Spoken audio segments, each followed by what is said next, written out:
इदृसी sir channel में हार्दिक स्वागत है, हार्दिक अभिनंदन है। विगत कई पर्वों के बारे में बताने के बाद एक सामने नया पर्व आया, नए साल का मकर संक्रांति। इसके बारे में जानकारी कर लेनी ज़रूरी है, क्योंकि निबंध और लेख के बेस पर या उसी से आधारित मैं पर्वों के बारे में बयान करता हूँ या पर्वों के बारे में जानकारी देने की कोशिश करता हूँ। मकर संक्रांति 14 या 15 जनवरी को मनाया जाता है। मकर संक्रांति मुख्य रूप से सूर्य के धनु राशि से निकलकर मकर राशि में प्रवेश करने को ही कहा जाता है, या प्रवेश करने के ही उपलक्ष्य में पर्व मनाया जाता है, जिसको ये भी कहा जाता है कि ये उत्तरायण अर्थात उत्तरी गोलार्ध की ओर सूर्य की यात्रा जब शुरुआत होती है, प्रारंभ होती है, उसी का ये प्रतीक है मकर संक्रांति, जिससे दिन बड़े होने लगते हैं और रातें छोटी होने लगती हैं, और यह नई फसल, कृषि चक्र के अंत और शुभ सकारात्मक ऊर्जा के संचार का समय माना जाता है,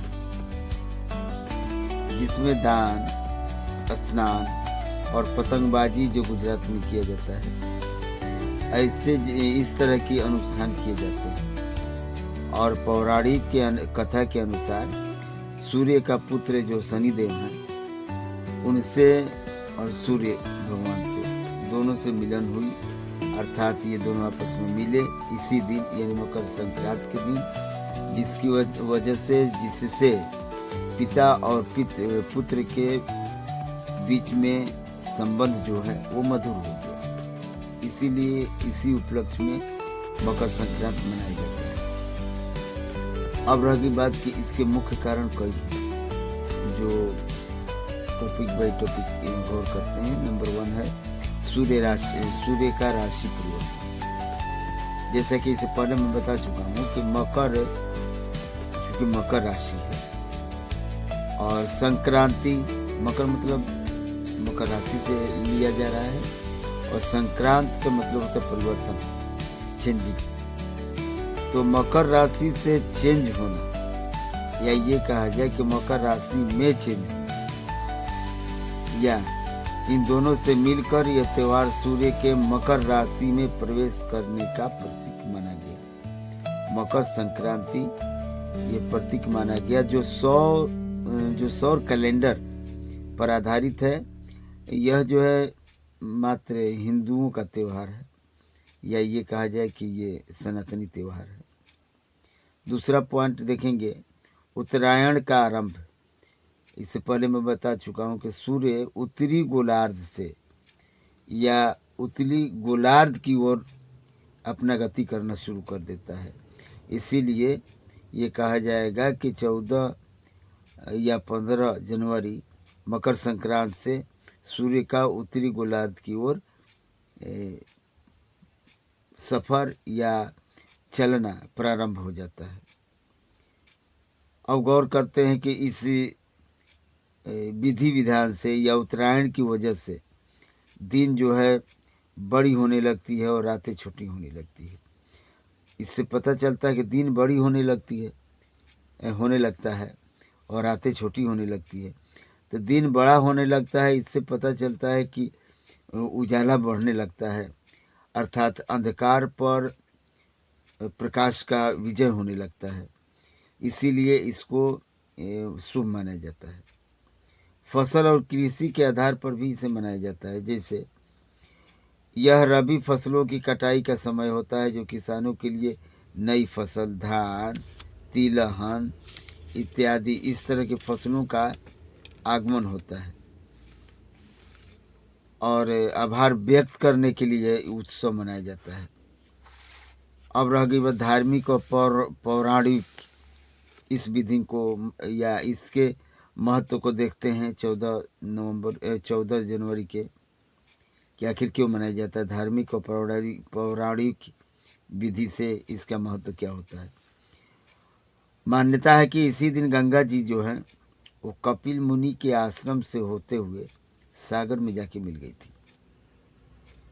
ये भी कहा जाता है कि सूर्यदेव अपने पुत्र शनिदेव से मिलने के लिए मकर राशि में आते हैं, जिससे पिता और पुत्र के बीच काफ़ी बैर जो था वो समाप्त हो जाता है और प्रेम संबंध बन जाता है।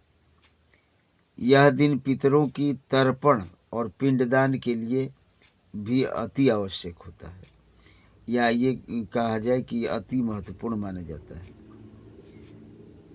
आत्मशुद्धि और पुण्य भी इसी में माना जाता है, अर्थात पवित्र नदियों में स्नान, दान, तिल गुड़ का दान और सूर्य देव की पूजा में आत्मशुद्धि हो जाती है और जीवन में सुख समृद्धि आ जाती है।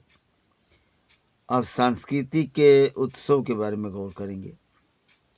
भारत के विभिन्न भागों में इसे पतंगबाजी अर्थात गुजरात में पतंगबाजी होती है, पोंगल जो तमिलनाडु में होती है और लोहड़ी जो पंजाब में होती है, इस तरह के स्थानीय रूप में मनाया जाता है मकर संक्रांति को, जो सामाजिक मेल जोल और एकता का प्रतीक माना गया। अब गौर करते हैं कि ग्रहों का प्रतीक भी इसी में है। मकर संक्रांति में ही ग्रहों का भी संकेत है। जिस तरह खिचड़ी का चावल, इसको चंद्रमा और शुक्र माना गया। दाल को माना गया शनि, राहु और केतु। उसके बाद हल्दी को बृहस्पति माना गया और हरी सब्जियों को बुध माना गया। ये सब मिलके सभी ग्रहों का प्रतिनिधित्व करती है, जिससे ग्रहों के दोष जो है शांत हो जाते हैं।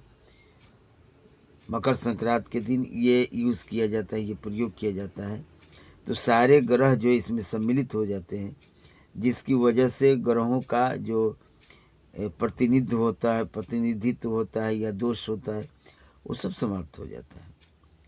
महाभारत से खिचड़ी का उल्लेख है। मुगल काल में भी इसका जो है यह बहुत लोकप्रिय माना गया। लोग इसे अच्छे ढंग से मनाते थे, मुगल खानदान में भी, मुगल ज़माने में भी। इसे भारत का एक प्राचीन और राष्ट्रीय भोजन बनाती है। ये जो है राष्ट्रीय भोजन बनाती है, एक प्राचीन बनाती है। जैसे दही चूड़ा पवित्रता का प्रतीक माना जाता है, क्योंकि यह जो है सूर्य देव को काफ़ी पसंदीदा प्रसाद है, दही और चूड़ा। अब गौर करेंगे कि मकर संक्रांति से एक और कहानी हिस्सा लेती है, या इससे संबंधित एक और कहानी बनाई जाती है। जैसे कहा जाता है कि बहुत पहले ज़माने में दुल्ला भट्टी नाम का एक डाकू था, काफ़ी खतरनाक था। उसके इलाके में सुंदरी और मुंदरी दो लड़कियां थीं, जो जालिम और अत्याचार के कब्ज़े में थी। उनकी शादी कहीं और लगी हुई थी, लेकिन वो लोग नहीं मान पा रहे थे, और बल्कि ये समझिए कि जालिम और अत्याचारी इन दोनों को उठा ले गए। लेकिन दुल्ला भट्टी उन जालिमों और अत्याचारियों से लड़ के टकरा के उन दोनों लड़कियों को ले आए। ले आने के बाद उनका विवाह उसी जगह मना के किए, प्रार्थना किए, क्षमा मांगे, उसके बाद उसी जगह शादी किए, विवाह किए। शगुन के तौर पर उन्होंने कुछ शक्कर यानी कि चीनी लड़कियों को दिया, और साथ ही साथ सबसे बड़ी बात यह है कि उन लड़कियों का कन्यादान भी दुल्ला भट्टी डाकू ने ही किया। तो वो दिन यही था, मकर संक्रांति का ही दिन था। इसीलिए जब मकर संक्रांति मनाया जाता है तो उन लोगों को भी, यानी सुंदरी और मुंदरी तथा दुल्ला भट्टी को भी याद किया जाता है। कभी कभी कहीं कहीं कहा जाता है कि मकर संक्रांति को लोई भी कहा जाता है। अब कुछ ग्रंथों के अनुसार, कुछ किताबों के अनुसार ये कहा जाता है कि कबीरदास की पत्नी का नाम लोई था, और उसी लोई के उपलक्ष्य में या उसी लोई के नाम पर ये मकर संक्रांति मनाई जाती है। हमें उम्मीद है कि इन सारी बातों को आप ध्यान से सुने होंगे और उम्मीद है कि इसको ध्यान भी रखेंगे। फिलहाल फिर मिलते हैं इंशाल्लाह कल। तब तक के लिए धन्यवाद।